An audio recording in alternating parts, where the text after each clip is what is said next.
I have the spent dahlia flower, and I would like you to show everyone how we would deadhead it, please.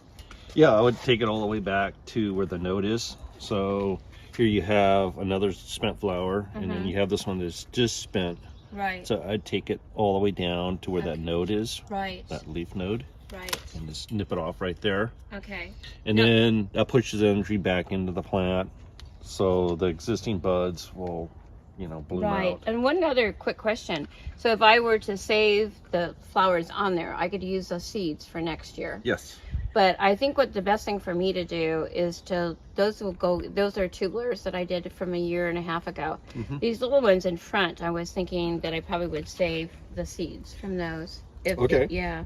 Yep, so then you would just leave them on there and then let them go to seed, start to dry, and then remove them and collect the seed. Harvest them for next year. Yep, collect the seed off of them. Thanks for your advice. I appreciate it. You're welcome. Okay.